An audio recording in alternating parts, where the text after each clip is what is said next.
April 27th, after about 5 days of solid rain and fog and mist, it's just a beautiful, absolutely gorgeous spring day. And windy. And I'm here out in the valley here at a place called Cookie Jar Cafe.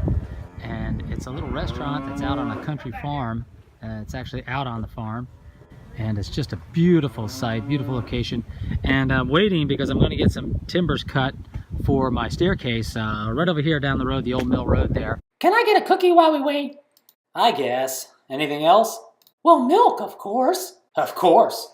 Woohoo! Welcome back to Ray's A-Frame Adventure. Episode 27. Wait, did you say wood for the staircase? Yep. I thought we finished that. Yeah, well, as you'll see, I've changed my mind. And it's probably going to take 2 episodes to cover the event. Oh boy, we better get moving then.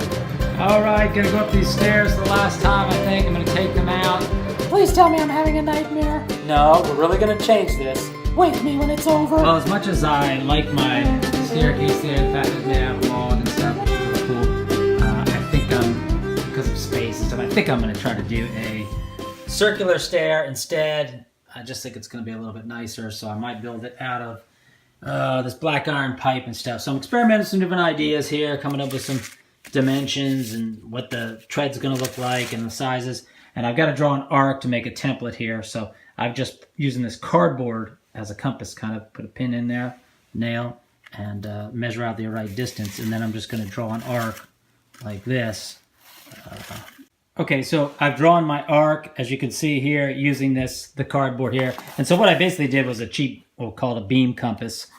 You can use a strip of wood or something thin, but I've just used cardboard because it held stiff enough to create that accurate arc for me. And that's going to be the size of each individual tread. I'm going to cut that out. Use it as a template.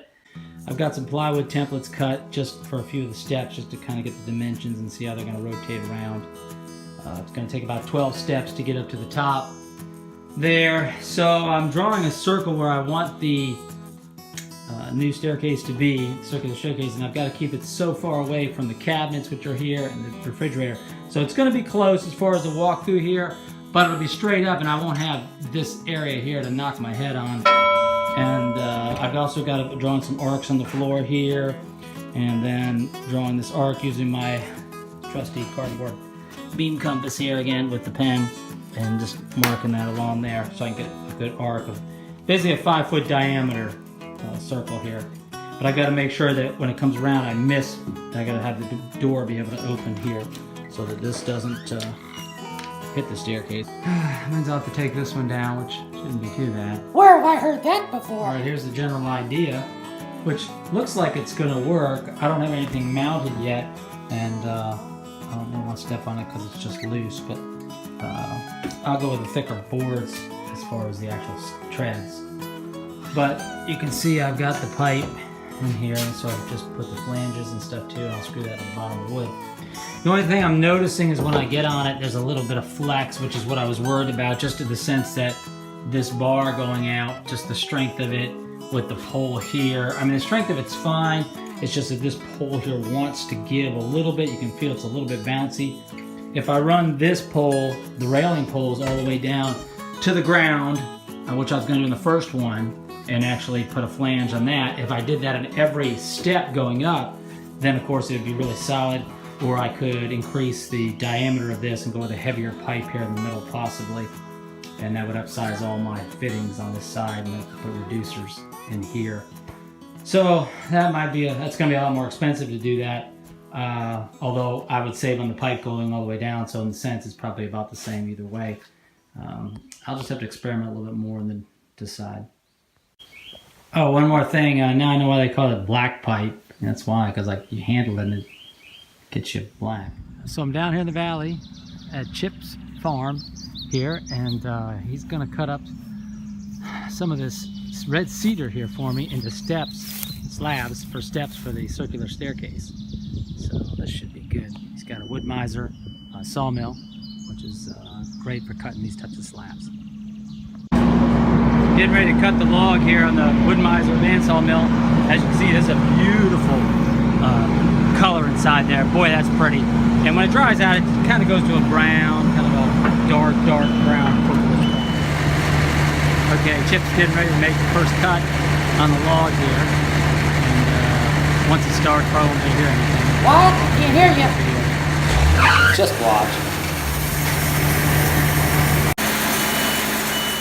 I actually used to own a Woodmiser LT30 saw, which is a little bit of a downside from what you're seeing here, which is a fully hydraulic saw. They're really great to have for these types of projects, and hopefully I'll get one again one day.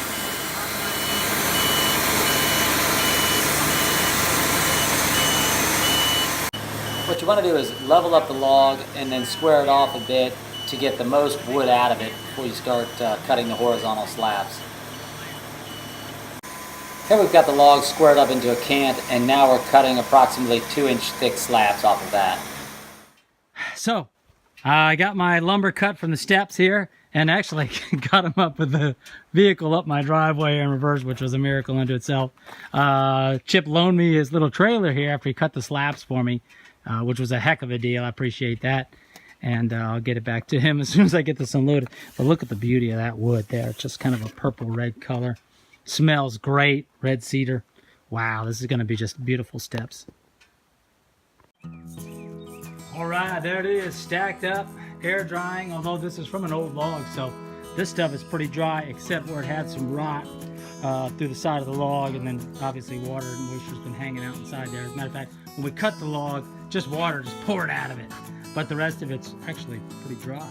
So it's going to air dry here a little bit, and that should be fine, and then I'll get started making the steps the next day or so.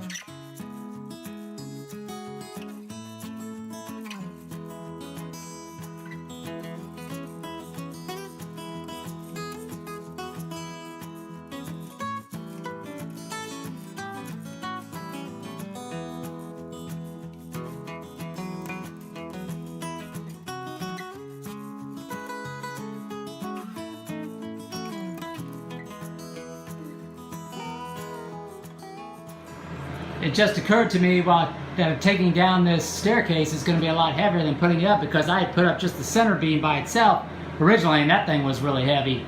And now I've got all the steps added to it with all the hardware, the bolts and stuff.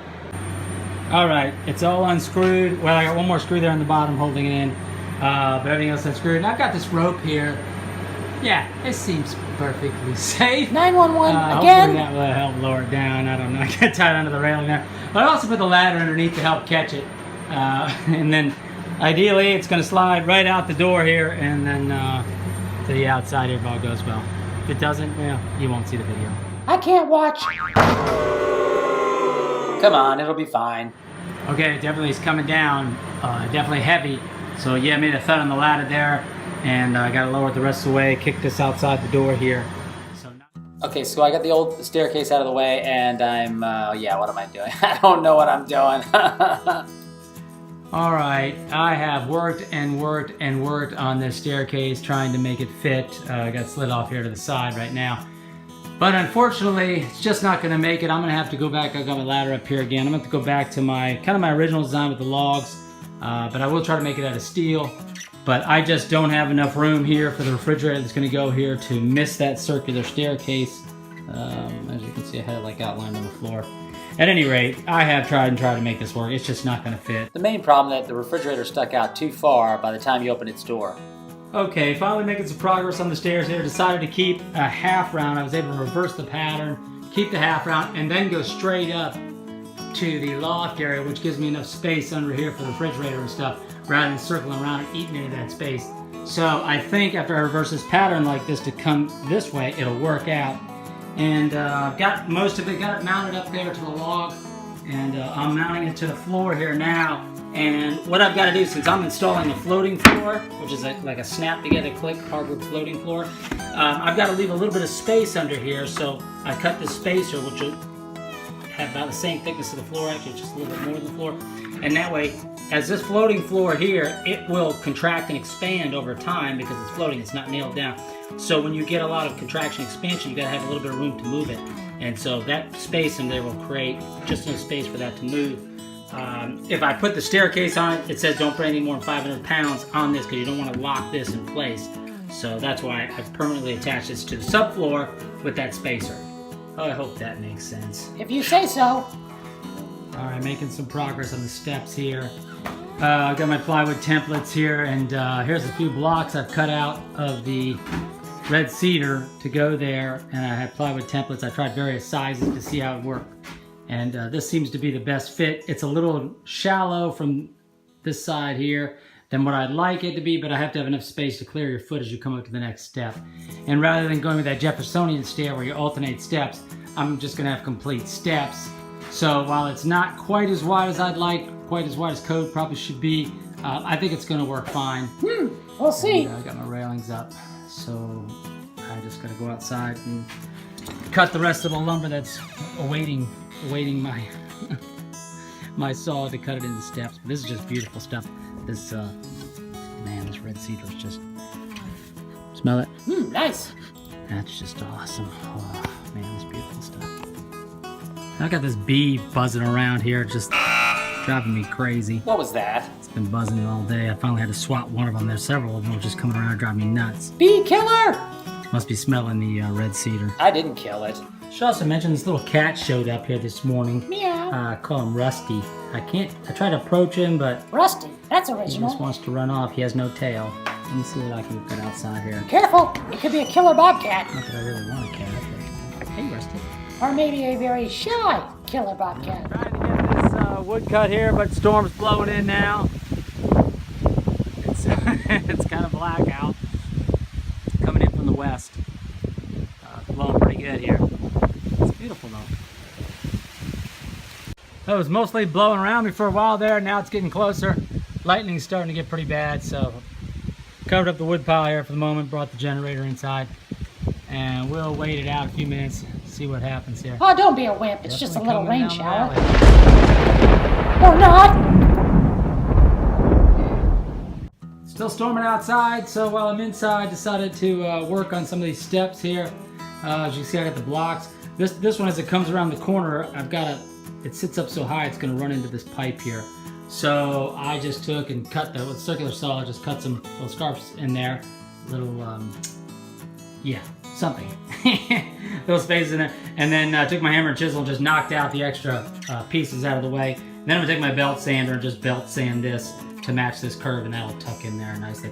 Well, I got tired of it, tired of waiting for it to quit raining, so I'm out here trying to work underneath the overhang, but it's mainly turned into mostly fog at this point. Fog moved up the mountain. We got it. So it's just drizzling a little bit, but I'm working here. Yeah, kind of making a pretty good sized mess. Nothing new I'm there. good at that though. May 17th. Sun's starting to come out, fog's starting to lift. Cake's on the griddle. And today we're going to be sanding down the steps, the blocks of the red cedar that I cut for the steps. Some of them have a little bit of just natural knots and rot and stuff in it, so we're using the angle grinder here with the sanding disc on it to kind of chew out just some of the rot areas, and then the belt sander here will be used just to sand everything smooth and flat. So even though it's got a little rot in that one, it's still a real solid piece of wood, and we'll put that on the bottom, so that'll work out great. We got the belt sander here. It's really too early for that kind of noise. You should always wear hearing protection.